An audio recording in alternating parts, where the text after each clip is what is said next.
This is how you repair your Apex 19-inch LE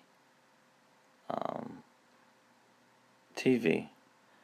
First you take all the screws out, and this is the main board right here.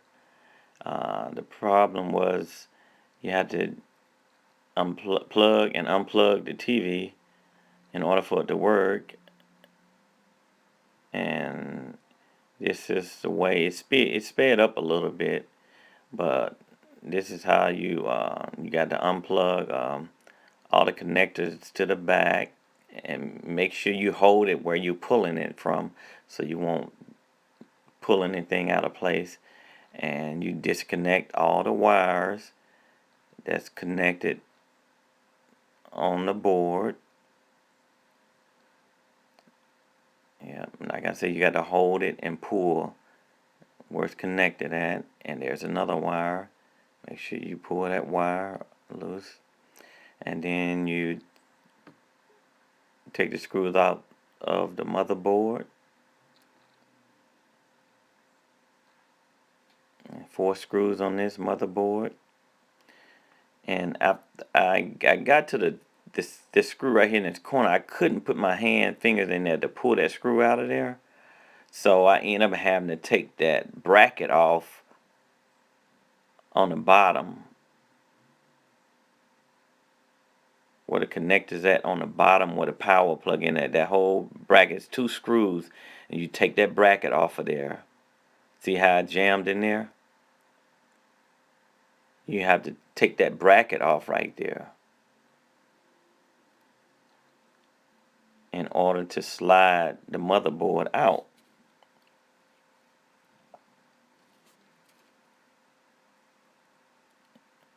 And you just pull it out easy and lay it to the side and get the new one. And I found this new one on online. I did a search, and I found it for $24.99. Great deal, and free shipping. So I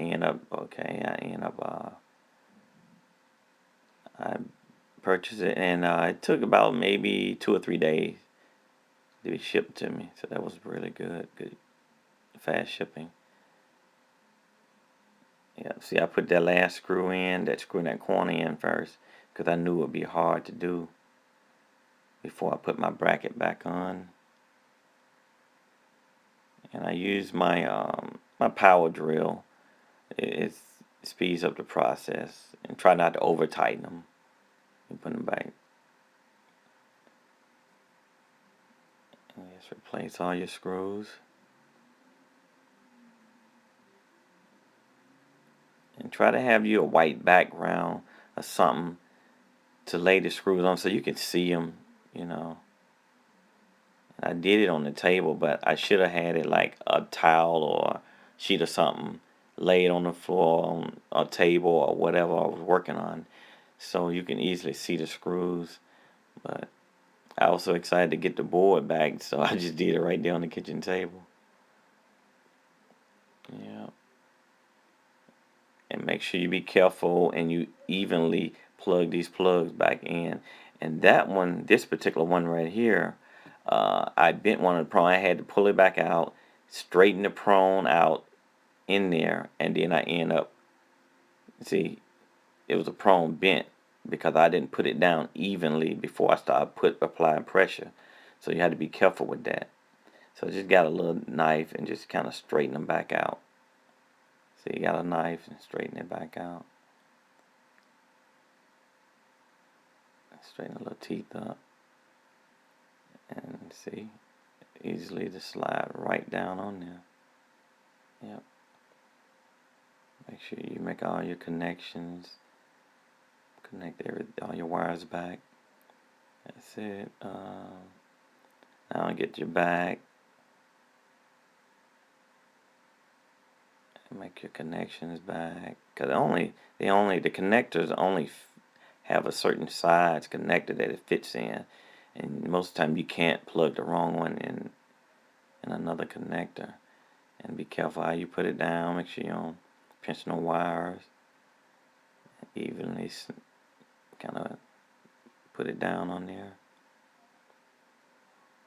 and make sure everything line up. And then you go back and reverse and start putting your screws in the back. And to go all the way back around. See how many screws in that? 1, 2, 3. What is that? 4, 5, 6, 7,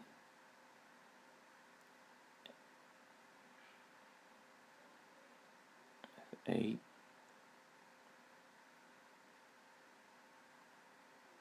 Did I get all the back?